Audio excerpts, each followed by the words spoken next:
무대에서 토 한번 해야지. 무대에서 토 한번 해야지. Okay, the video is almost done. I know this is the beginning for you, but this is the end for me. This video took a long time. If you are thinking she's not going to talk about their entire discography, you're wrong. I'm talking about everything from Fearless through Love You Twice.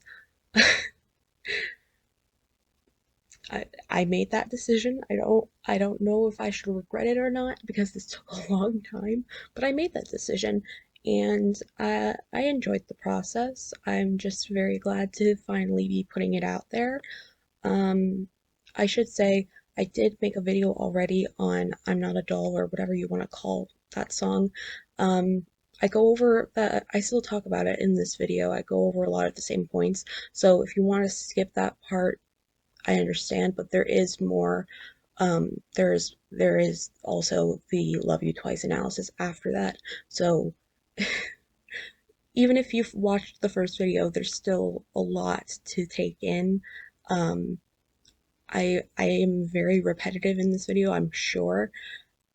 I could edit that out, but honestly, this has taken such a long time that I'm like, if it's repetitive, it's fine. It's fine. I just need to get it out there so I can work on something else. Yeah, I didn't record a lot of the analyses on the same day, so I wasn't entirely sure what I had already said, what I hadn't already said. There are a lot of times where I'm just explaining things about existentialism. If you've been on the channel, you know me. Existentialism is everything to me. Yeah, so this is a very disheveled intro, but yeah, let's just get into Fearless. So we're going to start with The World is My Oyster. It starts with The world is imperfect, I can't be satisfied with this world, which is interesting because the physical words, the world, are on top of the song. They also come at the end of the second sentence, so they kind of encapsulate the word I, but the actual words themselves are suggesting that the I is mentally above the physical means of the world. There's also an Afra, the world judges me, the world brings out my flaws, the world is trying to change me. There's this repetition of the world that kind of emphasizes the world's power, but because these are very simple sentences, it kind of also feels like it's undermining the world's power. At the same time, the verse ends with the world is trying to change me, which makes me think of hell as the other. You know, the world views me in a specific way and that affects how I act, how I think. Then again, the next verse begins with if so, which makes me think of catastrophizing, and people have different ways of viewing catastrophizing. For me personally, my therapist introduced me to the idea by saying if you're in a situation where you know your anxiety is so intense and you just feel like you can't do anything, you have to think about what is the worst thing that will happen if I do X, Y, or Z. And a lot of the time, the thing that will happen is not actually that bad. So catastrophizing in how I see it is a way of empowering yourself. For some people, it's viewed differently. I understand that, but for me personally, I find power in catastrophizing, and I find power in this second verse because there is the repetition now of I. There is anaphora with I, and there are more sentences with the I, suggesting that the I is able to do even more than the world is able to do. It's when you have this repetition, it's kind of like if you have polysyndeton, which is when you use a lot of conjunctions. Just this repetition is emphasizing the power in a way that words themselves, words on their own, can't. Does that make sense? I hope that makes sense. They also say, I want to take up the challenge, which makes me think of how living in good faith is kind of living in bad faith. I'll explain. So in existentialism, living in good faith is when you live in a way that is not affected by other people. You know, you live your way, you live your life the way you choose to, but at the same time, if you are living in the way that existentialism says you should, you are living in the way that existentialism says you should. You are letting your life be affected by this philosophy, and that is living in bad faith. So there is this complication of, you know, there in the same way catastrophizing is kind of a double-edged sword. The living in good faith, living according to existentialism, is a double-edged sword, and I think that that's important to talk about because, it is important to suggest that you are more than the world around you, but you also need to be self-aware. They also say I don't break anything, which is kind of transforming the abstract aspects of life into something physical, and also kind of touching on the catastrophizing aspect. They're not going to break anything through whatever path they choose to go on. And they say I am fearless. I want to get the world. Again, there's this anaphora with I emphasizing the power over the world, even though that may have come first. That is not how things will come to an end. They are not how things will come to fruition. And I want to get the world feels very much like, again, turning the abstract into concrete. Things are all about the subject. The world cannot actually compare. The world is something that is purely attainable. So then we move on to Fearless, which starts with I want to reach the top. I felt my answer, kind of making us question, like, what is abstract, what is concrete or physical. They talk about the top and how they're going to reach it. That could be physical, it could also be abstract. They also say I felt my answer, which is describing it in a physical sense, in a sensory sense, but the answer is something that is more of an abstract idea. They also say the new wave surging through my veins, my overwhelming passion. They are describing this sensation in a very physical way, but it is an emotion. And they say don't care about the past troubles. You all know the past does not define them. Other people do not define them. Hell is the other is irrelevant. And I'm fearless, a new bitch, new crazy climbing up next one. They are simultaneously so themselves. They are fearless. They are a new bitch, but they are also part of the human story, which will continue anew. And then we get into the chorus, step on the highway. There's this crazy path that they are taking with ease and get to that amazing ending. The human story, there is an ending that exists as part of it. And they say, if my scars are a part of me, I got no fear, no fear. They are taking their abstract experiences and making them physical and ingrained in their being. And then they kind of get to the chorus, and they're saying, what you looking at, what you looking at, which is this example of low language, and it places emphasis on you, not the action. There's also this the repetition of what, which suggests they're almost put off. And then you get to I'm fearless, which suggests that the persona and the self are consistent and you should get away, get away. The emphasis is on getting away, not the you, which it's almost minimizing the you. And then so you don't get hurt. There's this absence of the previous attitude, and it's almost, it is very pitying. It's you cannot amount to the I in this sense.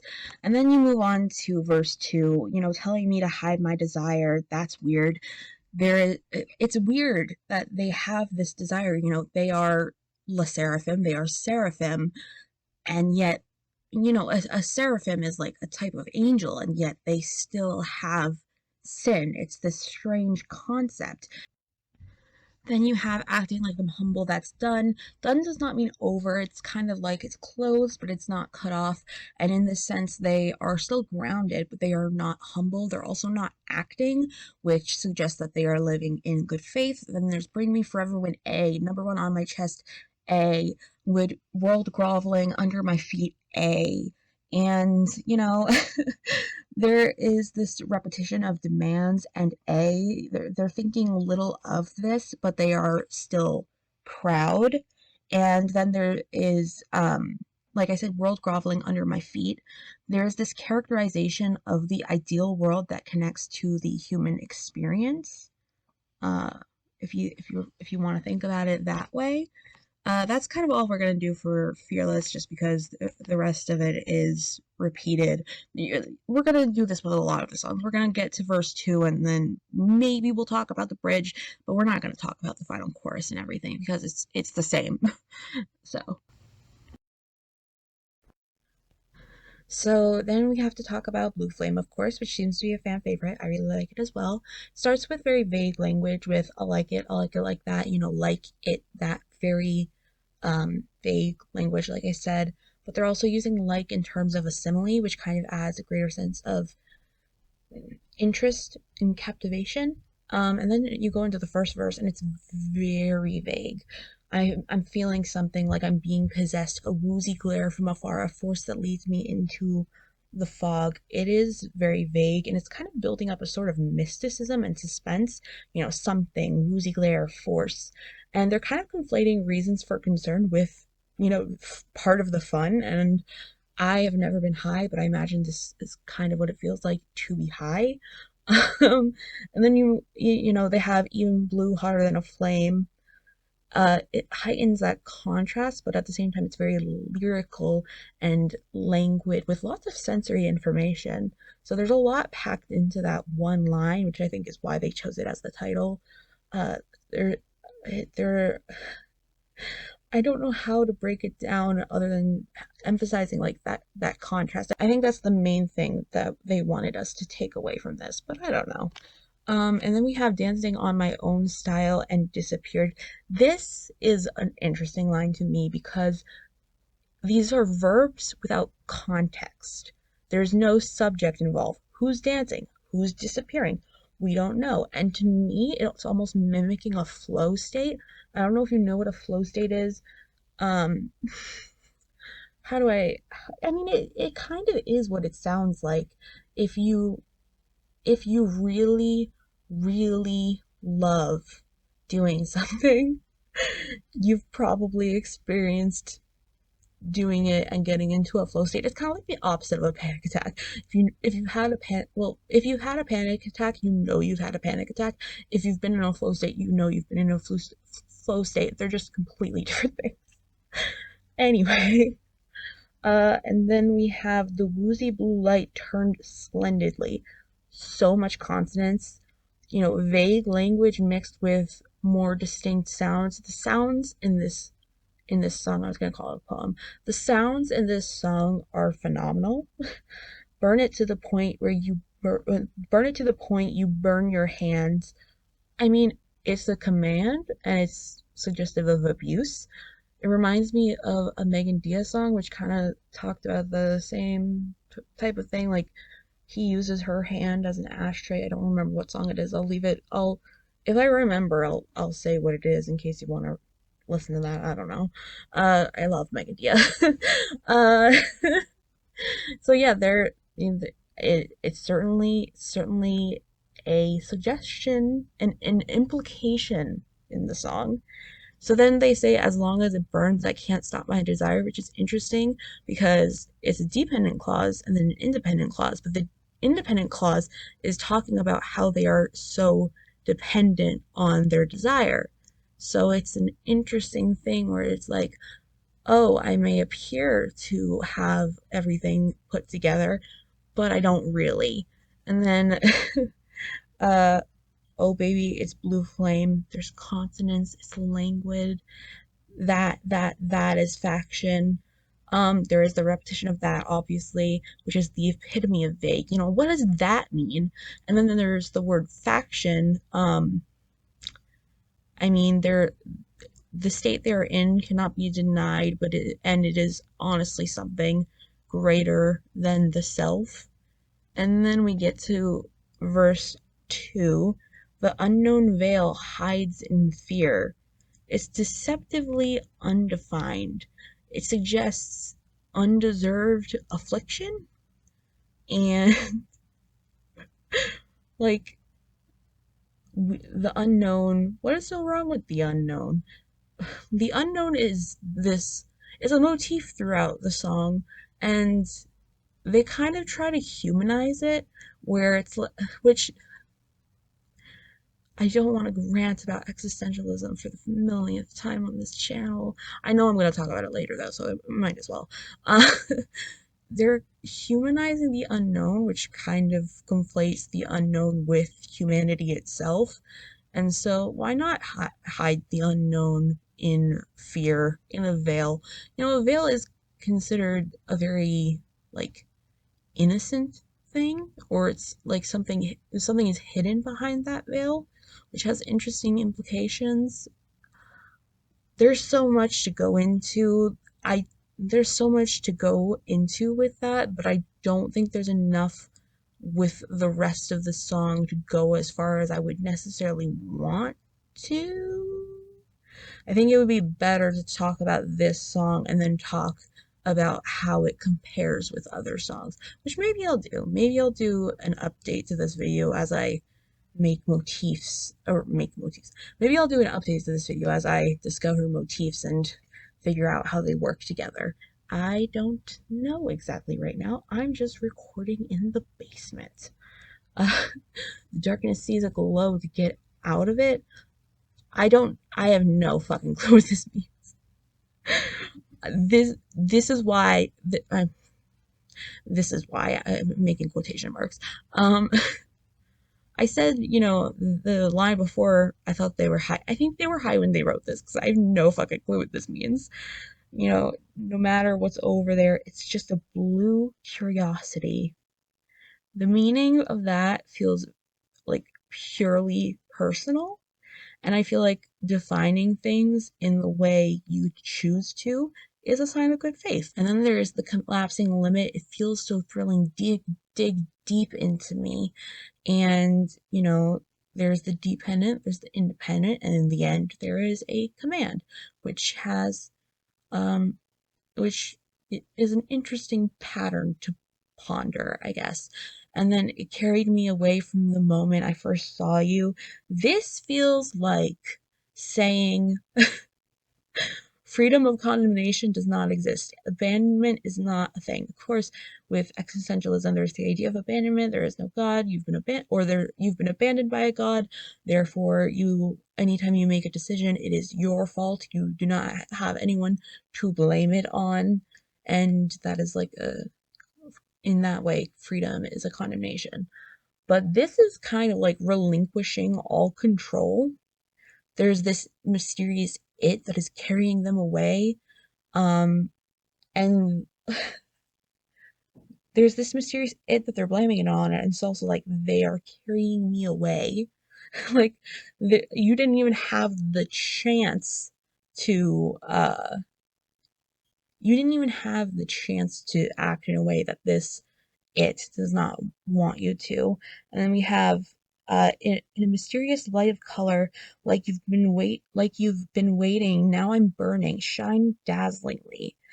Uh, Again, there's a dependent clause, there's an independent clause, and a command. And you have to think about, well, what does it mean that we keep having this pattern? Maybe it doesn't matter if you're dependent or if you're independent. It just matters that you do what you are told.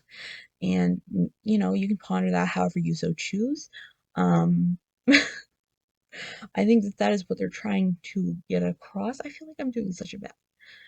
I think that is what they're trying to get across, but there are so many ways you could interpret this. I'm just here pointing out the patterns. I'll give my own interpretations, but you can figure out what you think for yourself. I hope that I can help you, but I want you to read these songs and come to your own conclusions. So. And then we go back down memory lane with The Great Mermaid, and it starts with wish never costs no matter what, only give up for once. We have to immediately question whose wish is it? They're not acknowledging them, they're not defining anyone, which is an existential thing. And they almost have a positive view of abandon. They're saying this situation is never going to cost them. They are taking freedom of condemnation by its throat, and they're saying, well, I have to make a choice, but my choice is just going to be to give up, and that's all I'm going to have to ever do. It's an interesting take on the idea. There's also beautiful voices all the way up to the light. This feels very, it feels like it's talking about a performance, in my opinion. And I took a while to try and figure out what this line meant. To me, it reminded me of a book called Rosencrantz and Guildenstern Are Dead. In case you are unaware, Rosencrantz and Guildenstern are minor characters in Hamlet, and they die off stage. It's it's not a big deal in the show, but there's a book called Rosencrantz and Guildenstern Are Dead, in which it's like this, it's theater of the absurd, and it's this take on what if Rosencrantz and Guildenstern were just kind of waiting in the what's it called, waiting in the wings in order to, you know, take up their role on stage again. I'm not wording this well. It's a very absurd, like I said, it's very absurd. It's very absurd, and part of the theater of the absurd, but also specifically this book, is they play a lot of games, and uh I think it's Guildenstern who is repeatedly flipping a coin, and they get heads like 99 times or something. I don't know if that's the exact number. It's some absurd number making you question, everything about reality.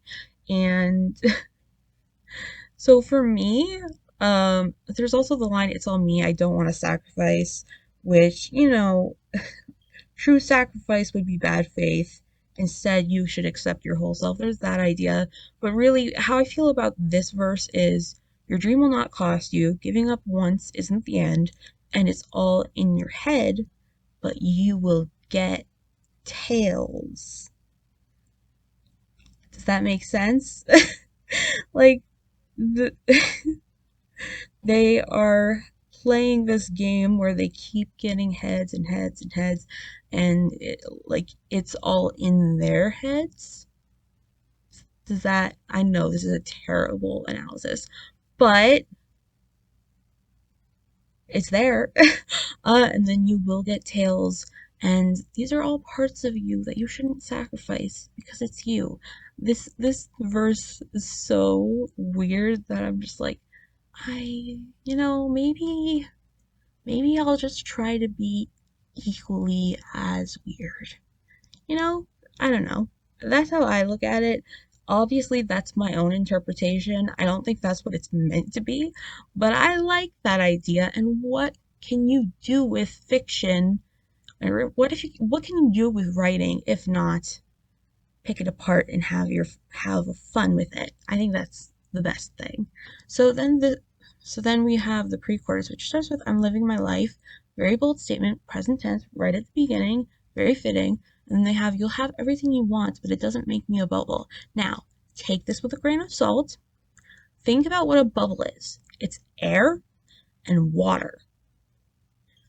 Air, often symbolic of our relationships with each other, and water, often symbolic of life. We are not subsisting of the byproduct of others and life. You can't see me right now, but I'm very Italian. I'm making a lot of hand gestures. Does that make sense? I feel I every time I talk in one of my classes, I just go, "Does that make sense?" Because I never know if I'm making sense. If it's confusing, just ignore it. We'll move on. Then we have "Won't give up, won't give up, giving up is nothing." Won't give up seems like a mantra that they're repeating to themselves in order to act how they so choose. Giving up is nothing, talking about the idea of freedom or lack thereof. Don't mess with me, you think that was easy.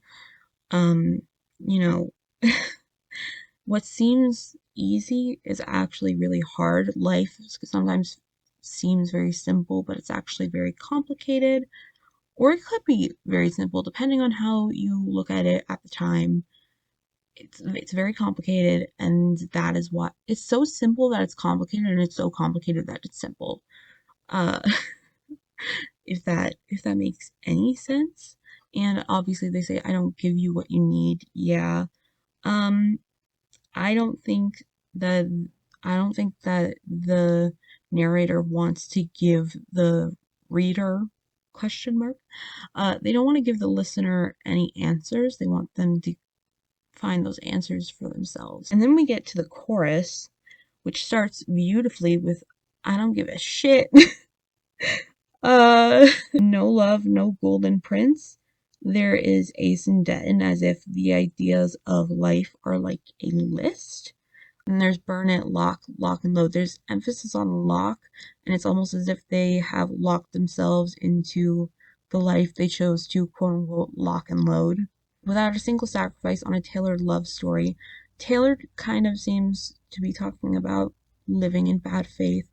And if you are sacrifice in a single sacrifice, you can sacrifice yourself and live in bad faith. They go on to talk about diving into the ocean. Water, like I said, representative of life. Emerging from the ocean would be symbolic of rebirth. So diving is almost trying to talk about confrontation? Possibly? I don't know.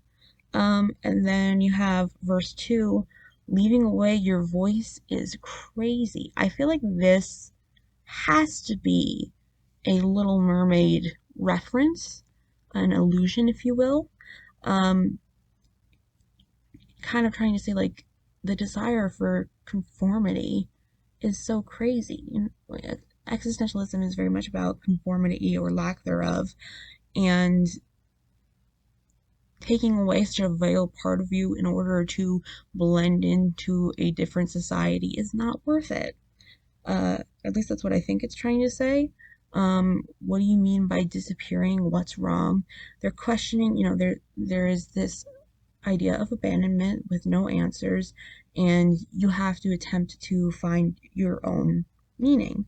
They say words that don't sound like words lie, or don't listen if the witches say witches. There's this theme of being crazy. Good faith often doesn't make sense, but bad faith is meaningless, and you deprive yourself of yourself. Uh, but people can't define you as like them if you don't listen. uh Bad faith, there's also the idea, talking about witches, bad faith is associated with evil and inhumanity. Then we go on with rather just give me the ocean, seize the world into my sea, which seems to be saying give me life in all of its many facets, which is so that's probably my favorite line in the song. There's also a dream that grows without a break. You're never taking it easy or stopping. You're pursuing good faith, and that requires mindfulness and bravery. Okay, so next we have Sour Grapes, which is one of my favorite songs of theirs lyrically. It's not one that I listen to a lot, but if I achieve my goal of eventually learning Korean, I think I'll listen to it a lot more just because I love the words themselves. But anyway, we start with It's Sweet, I'm Mouthwatered, This Is Truly Love. There are all of these simple sentiments that are stuffed into one line, and that kind of undermines their simplicity. Um, I'm staring at you for a long time. They're speaking in the present tense. This is not something that they're going to let go, and time is kind of indiscernible, everything is relative, all of that good stuff. Waiting for you to fall into my hand, sort of objectifying love. I want to have it easily. Again, there's this undefined it that objectifies it, for lack of a better word. A romantic fairy tale. They're kind of contrasting the idea of this song with the loves that occur in their other songs, which are not very fairy tale like. When climbing the ladder, this is just a common analogy in their songs. It's definitely a motif that they use a lot. I'm feeling dizzy under my feet kind of introduces an idea that I call bodily confusion. I'm not sure if it has a technical term, but that's what I call it. You don't feel dizzy underneath your feet. I don't think I need to explain that. It's not how your body and your perception of life is organized. However, this is this is kind of creating a more abstract and like metaphysical version of the world that they are talking about. But even if I stretch out my arms a bit longer, they're talking about physical limitations in order to express emotional limitations. I can't reach it even if I lift my heels. Something very innocent about that. Love that can't hold hands utterly. You know, that they are kind of personifying this love, and as such they're suggesting it's greater than two people. You know, two people can hold hands, but it's something greater than that. And then, oh, I'm the only one who's going to get hurt. That oh feels very conversational and gives it a more personal touch, which I think is important. It's bittersweet. I don't. It's bittersweet that I don't want to taste. The dilemma is bittersweet. It's fear-inducing for the picky. I don't think it's going to be that sweet. They're being sold something that isn't truly sweet at all, despite what we may think of love in our minds.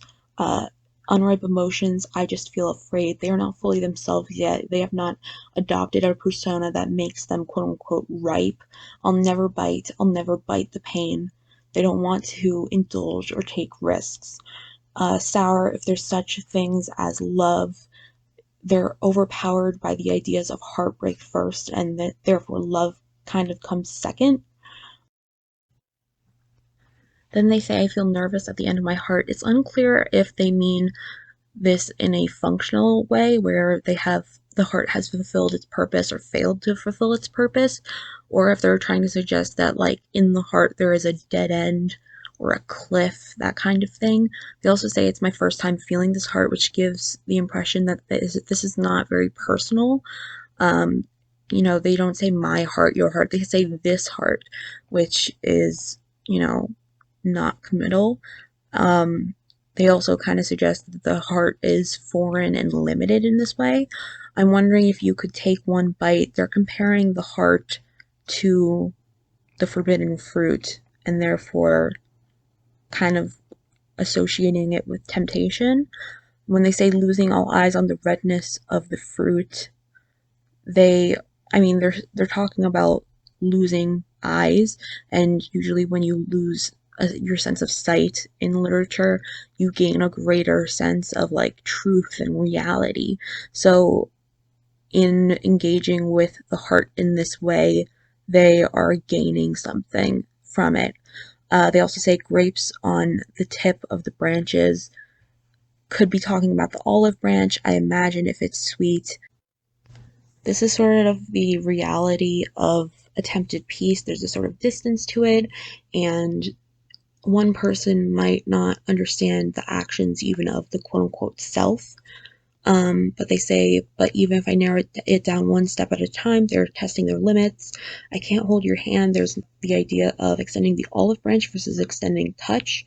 There's limited functionality in that. The love that lies above the ladder, again, we have the ladder motif, but we're not entirely sure where we're going. Things are sort of muddled.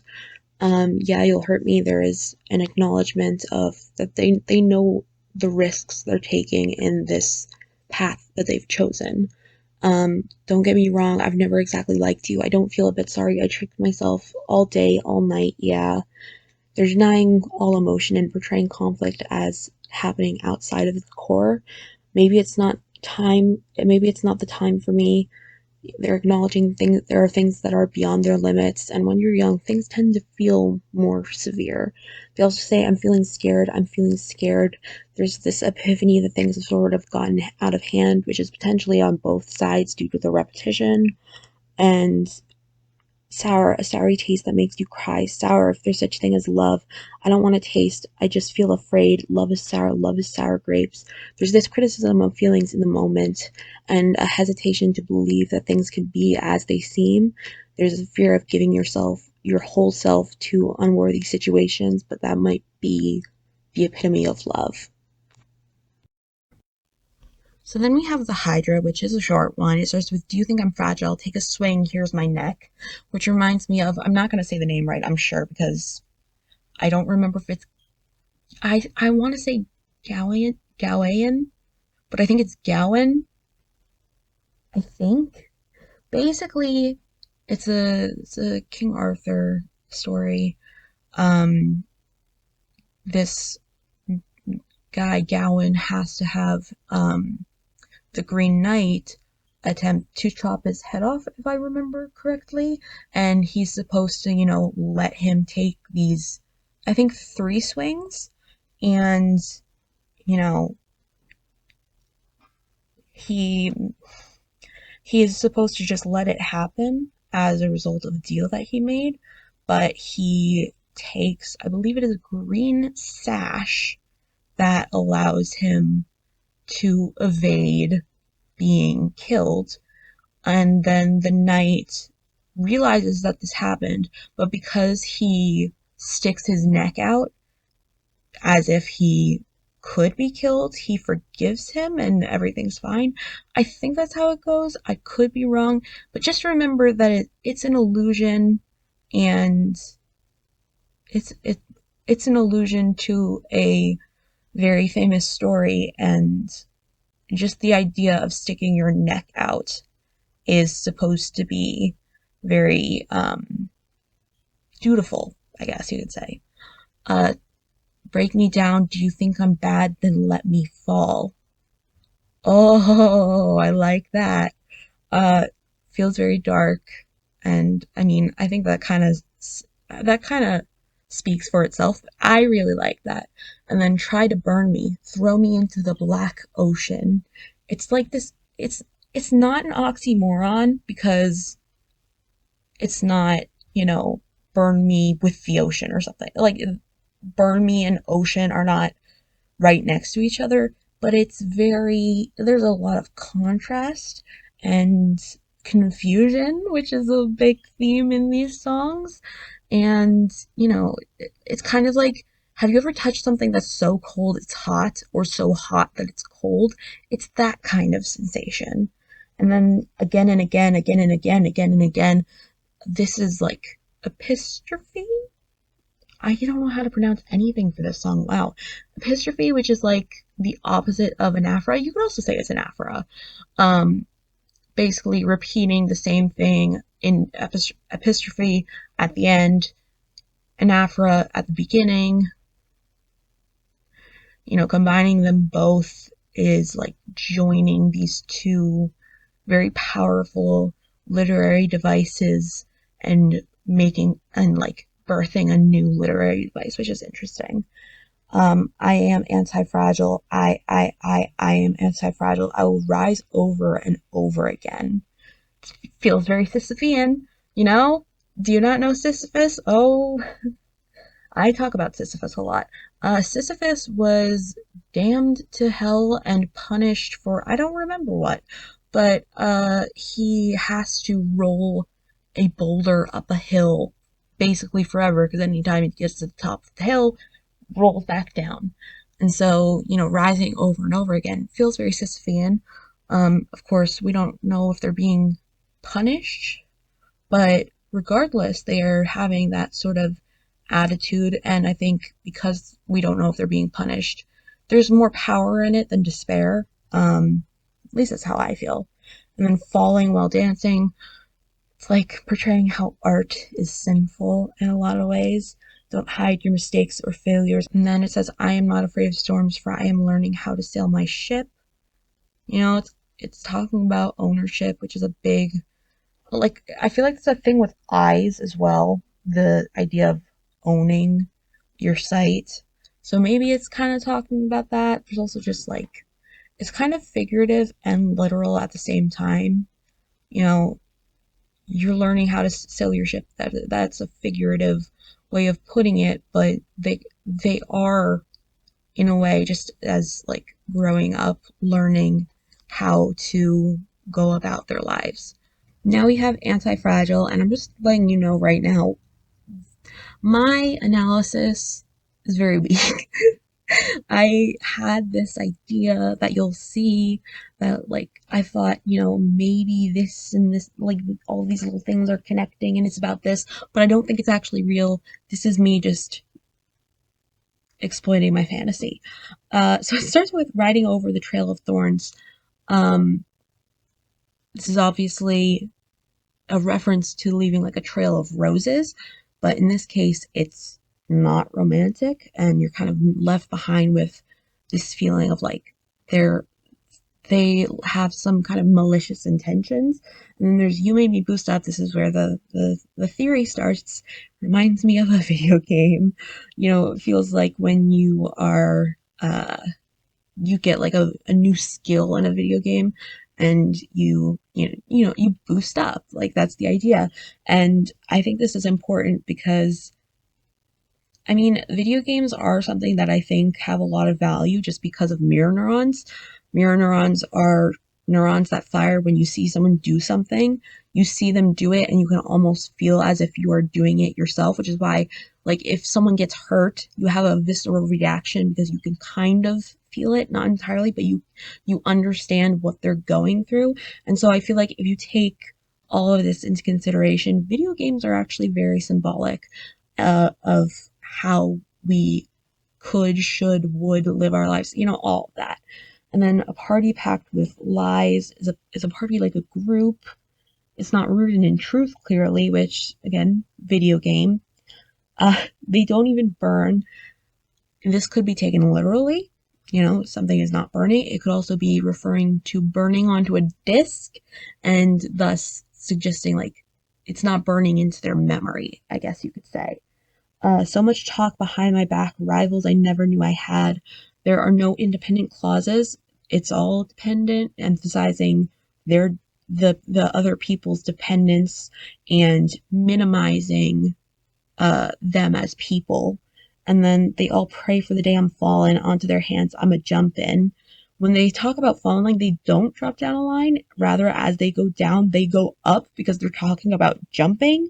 And also they're talking about open palms. So it's something to go into, not just on. It's like a space to inhabit. It's not a temporary thing. It's a lot more than that. And then walk like a majestic lion, eyes glinting with so much desire. People don't like this line, and I think it's great. It opens with a simile. I love similes. There's no clear subject, though, so it's kind of like a mantra. And then pour more gasoline on the fire, fly again, rising through the flames. There are these instructions, and there's so much chaos, and there's no subject defined or identified, but they are kind of also identified just because they say fly again, suggesting they're talking about someone who has flown before. Don't forget my point shoes I left behind. We all know what that's about. They're mentioning what is left behind at the end.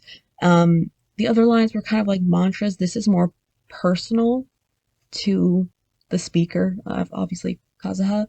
Don't underestimate the path I've walked, or what more must be said, don't underestimate the path I've walked. It's very simple, but also not, because they're saying don't underestimate me. And there's also, again, a virtual aspect in that usually when you're playing a video game, you have a set path to follow. Not so much nowadays, but before you usually had a set path to follow.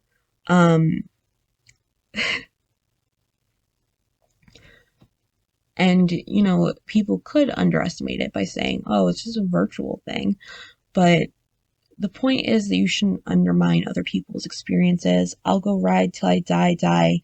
There's a riding motif throughout their songs, but it's really, this line is about drive, I think.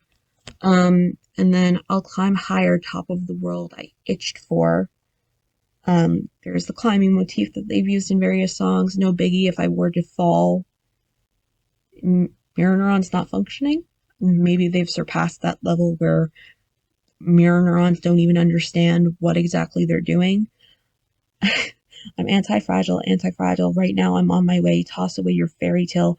Now you know my name. I'm anti-fragile. They are becoming something greater than themselves, which, fairy tales are something that I talked about in Sour Grapes, I want to say. In that song, they're acknowledging fairy tales as like something significant to them, but now they're just kind of like shedding that. And we all know that the Sserafim has had to like shed some issues that they've had. And as individuals, as a group, I'm not just talking about Garam. I know that's probably what people are going to think. They've had to they perhaps had a fairy tale in mind of what they thought things were going to be like, but things have changed for all of them. Um, and that, can be more than they can withstand emotionally at times, but it's also, they're taking power back from that situation rather than letting it break them. Then lovey, lovey, lovey, dovey, dovey, dovey, which everyone also hates on. It's minimizing love. I think that it's a fine line. So defining me however you'd like. I don't know what to say. I can feel it. Hell is the other. Hell, and hell being the other is almost a bodily sensation. There's no need for words themselves. Kind of reminds me of Moonlight Sunrise, just because there's a lot of references to, or there are a lot of times where they say, I can't do this, I can't do that, and that is meant to emphasize how visceral the sensation is. It's that thing, like I said, when something's too cold that it's hot, or so hot that it's cold. It's, something is so overwhelming that you can't process it at first. Fervent attention, welcome, cute jealousy, go ahead, stringed puppets, no thanks. Cute jealousy is an oxymoron, and it kind of minimizes the other. I mean, they're talking about stringed puppets. That's also a way of minimizing other people. With my song, I'll build my future. Yes, give me that. They're demanding, but they're making something of themselves, and they're using sheer expressions. And then we have We Can Break It Baby, Rock It, Twist It, Lock It Baby.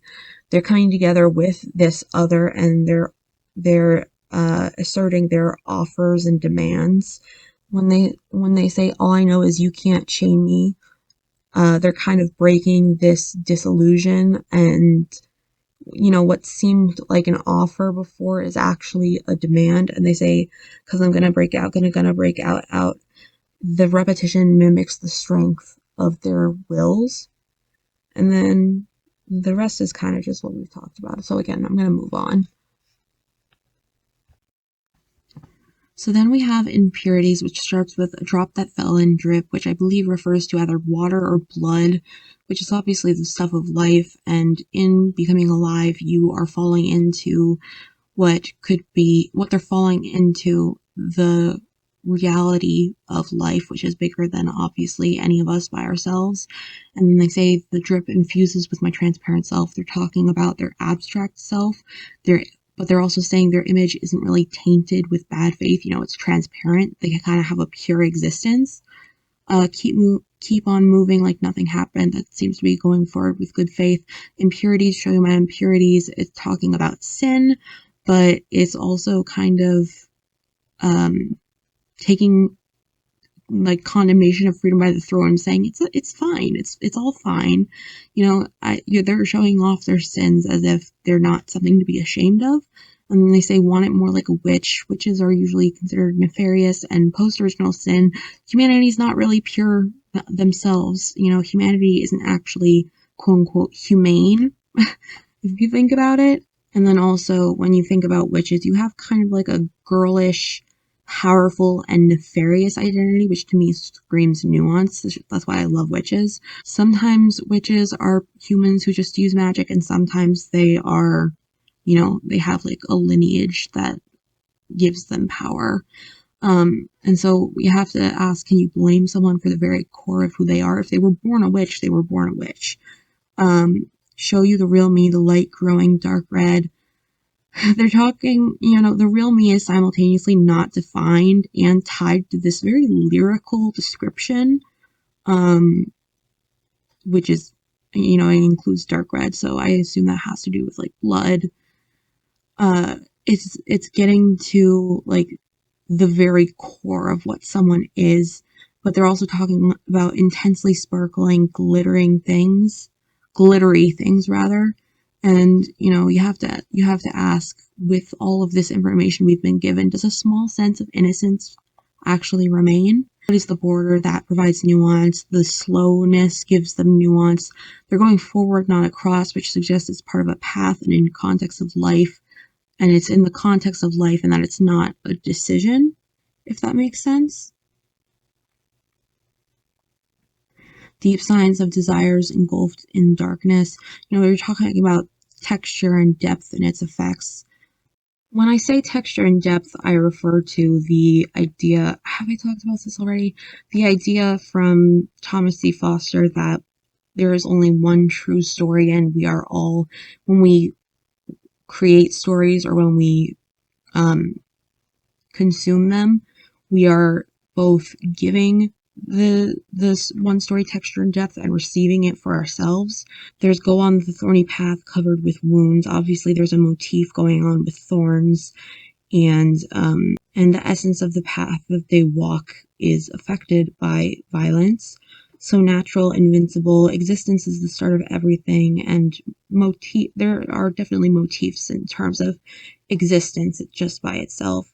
Ooh yeah, don't want to hide. Ooh yeah, be bold and fight. There's courage to be your bare self and be raw, and there's a condemnation of freedom that is again taken in stride, covered in scars, and scars that are hard, opaque, so natural, beautiful.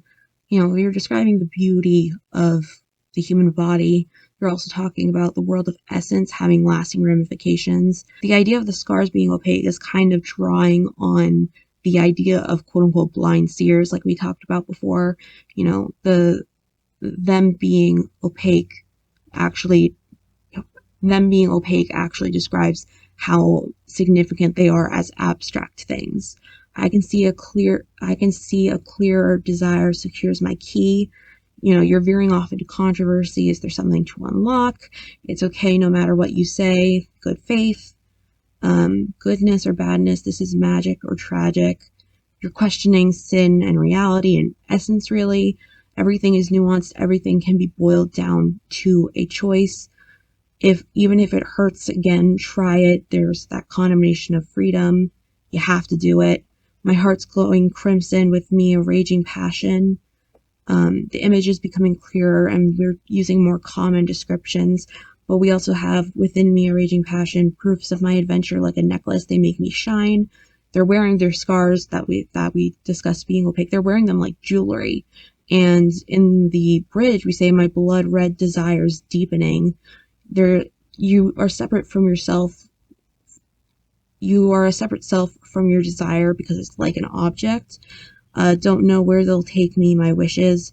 You're almost denying control, which is like playing with the idea of abandonment and possibly being forgiven. I'm beautiful with my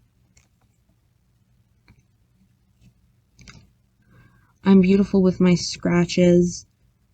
Being hurt can often be seen as beautiful, and just because it's what I am, you're taking ownership of yourself. If it's not purely Sartrean, it's fine. It's just a way of taking matter into your own hands. Really, if you do things exactly how Sartre says, you're kind of living in bad faith. So taking it in your own direction is really the best thing that you can do. I'm not afraid of the overwhelming shadow. The devil, philosophy itself, good faith versus bad faith. Good faith is bad faith in that if you subscribe to these beliefs, you're living in bad faith. So even philosophy itself could be described as this overwhelming shadow. I'll have it all what I desire just because it's what I am. Can you see, huh? You experience things like an object, and just because it's what I am, I should not have to explain that. That's pretty much straightforward. That's pretty much it for impurities, though. So then we have No Celestial, which is honestly one of my favorite Sserafim songs, if not my favorite. It starts with Angel-like perfection by Yeah, suggesting they are not made in God's image. They're rejecting holiness. Fantasy in the box feels very Schrodinger's cat, and started off my fight impudently. They are portraying themselves as against life as it seems. You don't need to rule out. They're rejecting life as it is, like I said, and they're kind of emphasizing their humanity with the pain they feel in doing so. And then fake wings tear off with my hands. They are, there is no subject. They're taking this revelation into their own hands and stripping themselves of fakeness. And then time's up the moment both feet touch each other. You know, the idea is that you click your heels and you go home, like in The Wizard of Oz. Just want to live a real life. Real meaning not wholly. They're rejecting the goal for heaven and focusing on the now. Listen to my honest voice, ain't no fear at this moment, I'm now. I'm now, they are becoming abstract in their realness, and then falling down to earth, down to earth. They're falling, but not like Icarus, they're falling in determination. It could also mean that they are mentally coming down to reality. I'm no freaking angel, I'm no freaking goddess, I'm just being me. They can't even say fuck. These things these things are untouchable. They're not real. Hold me tight. Physicality is part of being human. Please hold on to this dizzy world. The world is dizzy, suggesting something to do with bad faith. There's also, no subject, so they're lost in the dizziness of this line. Because you're by my side, they don't want to acknowledge that hell is the other. They want to have a closer relationship than that. The clamorous stories flung at its will kind of reminds me of cherry picking. You're taking something small and using it as ammo against other people. There's nothing to take out dripping in one ear. There isn't any wax, suggesting there's nothing to light. Dripping could be water or eardrops. Either way, the life and pain of life are being contrasted with healing, and they're talking about it dripping in one ear. They're almost portraying the self as the other, which is very interesting. In a noisy world, my voice volume up, they're suggesting through their volume that their words matter, and I think you could argue that they do or don't want to live quietly. I think you can make either argument. I'm sick and tired. I'm so done. I'm sick and tired, but not alone.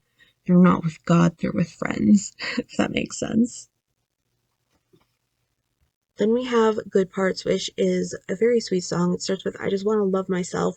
When I'm good or bad, love my weakness, which kind of touches on the idea of the self versus the God that has supposedly abandoned us. If we are abandoned, then we are subject to our own moments of weakness. Contrary to fancy expectations, even if it doesn't look decent, find the good parts, the good parts. To me, this poses the question of if philosophy is actually accessible to people.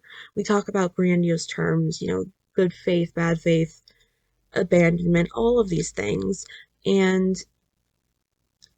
is it right to make philosophy into such a big complex thing when the point of it is to help people?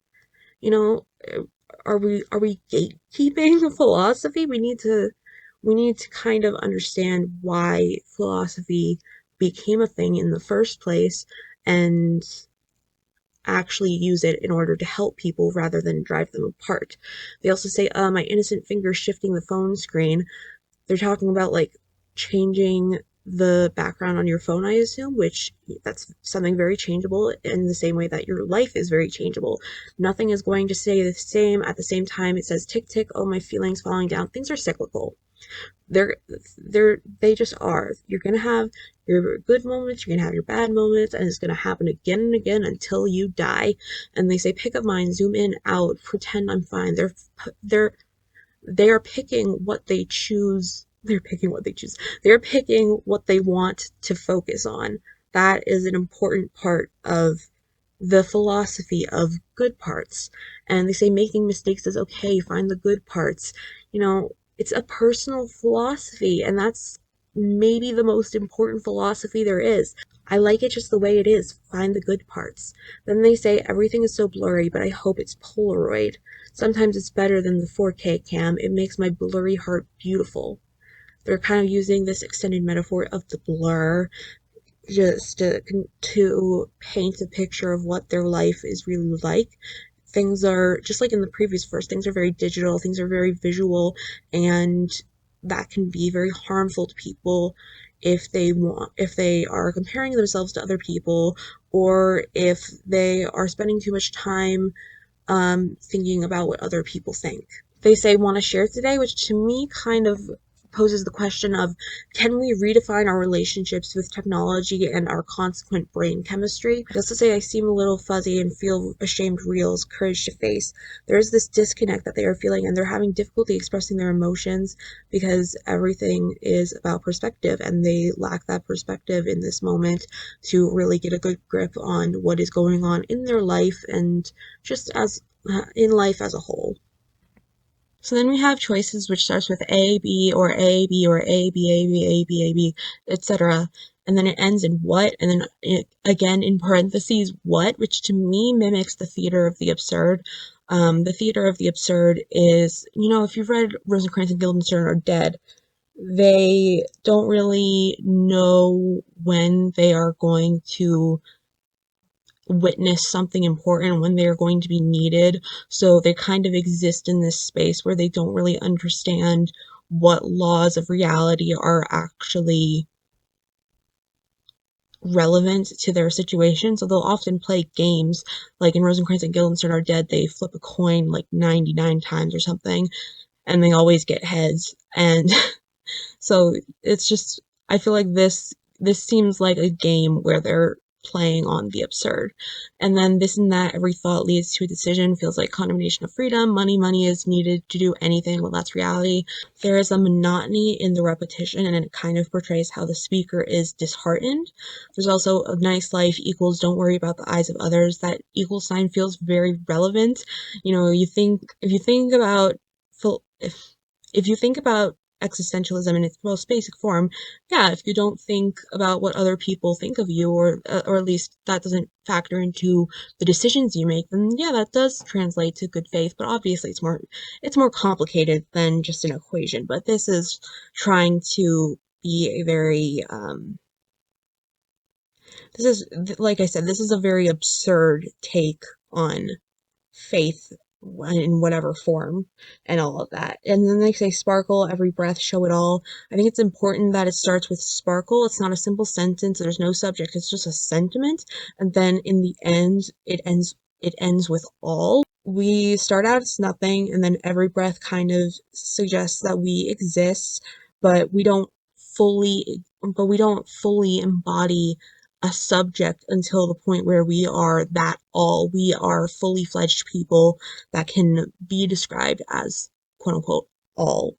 And then everything you imagine will come true. I have to ask, is it possible to fake it until you make it in existentialism? I don't know, but I think that's an interesting question. And then even as the world around us changes, there's something that is undeniably valuable. They're trying to talk about, yes, hell is the other, obviously, but that doesn't mean that the world around us has no inherent value. It is important that we engage in the world in order to adapt our mindsets and grow. And I think that's still very important in existentialism. It's not just about like going off the grid and doing everything that people say is immoral. Like it's not something crazy. It has to be rooted in our everyday lives somehow, I think, or else what's the point? And then there's got to be more to life. We must keep walking so we don't lose sight of it. There is a lot of optimism here. There's good faith being possible, and it's like, yes or no. Is it good? Is it possible? I think it is. And there's also this indescribable it. If we gave definition to the it, that would be like, that would be ignoring the entire point. That would be missing out on what good faith is supposed to be. And they say, I make my choices, present tense, very go get 'em. Then there's the things that I really want can't be bought that easily. We're talking about, well, life is an inherent struggle, and we're talking about being bought in a figurative sense, or an abstract sense, if you will. And I think that that's important to note as we go forward. But also, I think that we have to ask the question, can the other, or hell, as you might call them, can they be bought? That's a good question. I don't know the answer. What you want, look ahead. It's using low language that emphasizes the idea that this is a demand. And they say, happy is all around choices. I will choose my own way. There is this abstract idea of being God. There's also this abstract idea of happiness, but they're kind of suggesting that it's a physical thing, like it is manifesting in the people around them. It is manifesting in the way that they should go, the quote unquote path they should take. So it isn't a physical thing, but at the same time they're kind of playing with the idea of it being concrete or not. And then they say, when I swipe down, they appear one after the other. They is probably referring to the other. New gadgets and fashionable clothes. It's not going to diss your hustle, however. Are desires also imposing their will on us? Is their essence pre-existence? I believe that Sartre would argue the other way around, but that is a question that we have to ask. And not going to diss your hustle. It's, allowing other people to live in good faith. We're not trying to be hell. We're making that clear.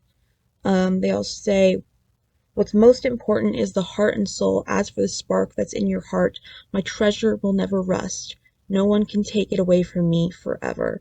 So they're talking about the spark, which is an abstract thing again, and they're saying my treasure will never rust. It's not comparable to a physical thing. It's not plagued by the ideas of reality, and no one can take it away from me forever. It's someone living in good faith, really. It's just at the heart of it.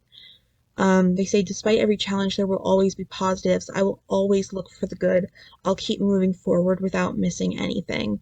It's more specific, but it's still not quite concrete.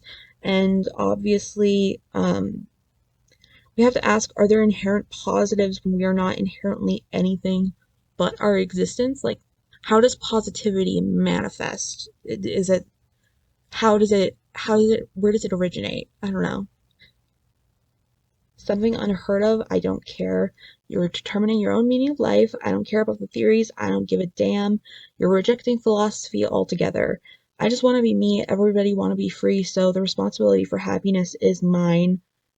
You are kind of altering the idea of the human essence because of course your essence affects the overall human essence, so by changing your essence to fit how you want it to, so by altering your essence in the way you so choose, you are also altering the human essence, whether it be on a small degree or a larger scale. And then, so A or B, which one do you want, honey? Put your hand on your heart. So A or B, which one do you want, honey? The repetition is emphasizing the sweet tone with the honey, and it also kind of makes it feel ominous, honestly.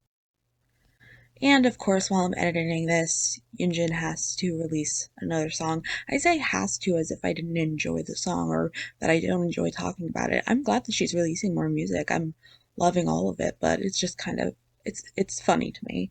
But we're gonna that's all said and done. Let's just get into the song itself.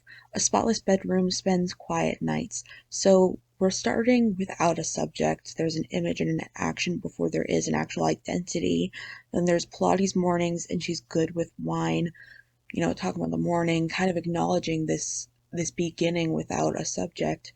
And we then have a subject, and it's kind of giving essence before existence, which goes against the main ideas of existentialism.